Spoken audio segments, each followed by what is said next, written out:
தாங்கள் இருப்பு பொது விநியோக முறையே பஃபர் ஸ்டாக் பிடிஎஸ் நிர்வகிப்பதாக குறிப்பிடப்பட்டுள்ள அமைப்பு எது? இந்திய உணவுக் கழகம் FCI விவசாயிகளிடமிருந்து தானியங்களை கொள்முதல் செய்து தாங்கள் இருப்பை பராமரித்து பொது விநியோக முறைக்கு வழங்குகிறது. இது 1965-இல் உணவு பாதுகாப்பை உறுதி செய்ய உருவாக்கப்பட்டது. பொதுத்துறையின் ஒரு முக்கியத்துவம் என்ன? பொதுத்துறை என்பது கல்வி, மருத்துவம் மற்றும் உள்கட்டமைப்பு போன்ற அத்தியாவசிய சேவைகளை வழங்குவதன் மூலம் மக்களின் அன்றாட வாழ்வில் முக்கிய பங்கு வகிக்கிறது. இது சமூக நீதியை நிலைநாட்டவும் அனைவருக்கும் சமமான வாய்ப்புகளை வழங்கவும் உதவுகிறது. கலை, சிறு, குறு மற்றும் நடுத்தர நிறுவனங்கள் ஊக்குவிக்க என்ன நடவடிக்கைகள் பயன்படுத்தப்படுகின்றன? சிறு மற்றும் நடுத்தர நிறுவனங்களை SMME மேம்படுத்த மூலதனம் மற்றும் தொழில்நுட்பம் போன்ற அழிப்பு பக்க நடவடிக்கைகளும் சந்தை வாய்ப்புகள் போன்ற தேவை பக்க நடவடிக்கைகளும் அவசியம். இந்த இருமுனை அணுகுமுறை மட்டுமே சிறு தொழில்களின் நிலையான வளர்ச்சிக்கு உதவும்.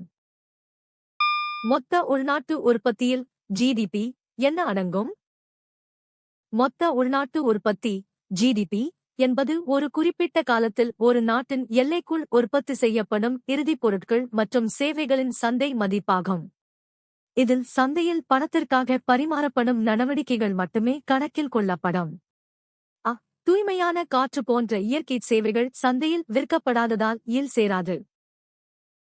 பொதுத்துறை உருவாக்கவும் பராமரிக்கவும் நோக்கமாக கொண்ட ஒரு செயல்பாடு என்ன?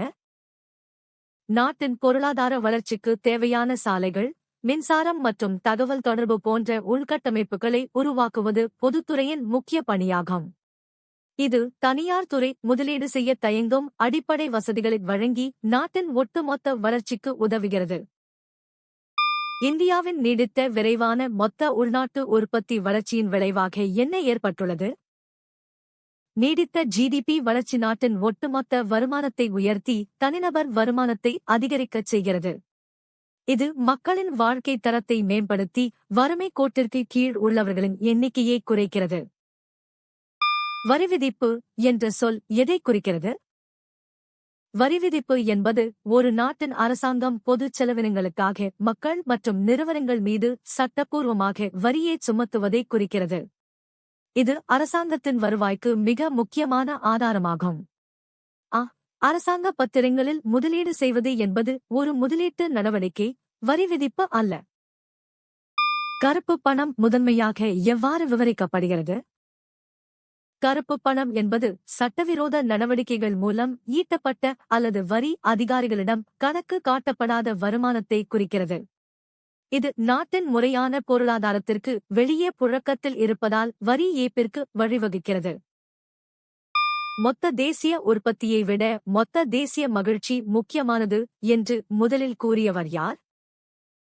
பூட்டான் நாட்டின் 4வது மன்னரான ஜிக்மே சிங்கே வாங்சு 1972-இல் இந்த கருத்தை முதலில் அறிமுகப்படுத்தினார். பொருளாதார வளர்ச்சியை விட மக்களின் மனநிறைவும் மகிழ்ச்சியுமே ஒரு நாட்டின் உண்மையான வளர்ச்சி என்று அவர் வாதிட்டார். மக்களிடையே எவ்வகையான பொருட்கள் பரிமாறிக்கொள்ளப்பட்டன? பண்டைய காலத்தில் மக்கள் தங்களுக்கு தேவையான மண்பாண்டங்கள், தானியங்கள் மற்றும் கால்நடைகளை ஒருவருக்கொருவர் பண்டமாற்று முறையில் பரிமாறிக்கொண்டனர். இது பணப்புழக்கத்திற்கு முந்தைய காலத்தின் அடிப்படை வர்த்தக முறையாக இருந்தது. எந்த உண்மை உங்களை வியக்க வைத்தது? கீழே கமெண்ட் செய்யுங்கள். தினமும் புதிய தகவல்களுக்கு சந்தா செலுத்துங்கள்.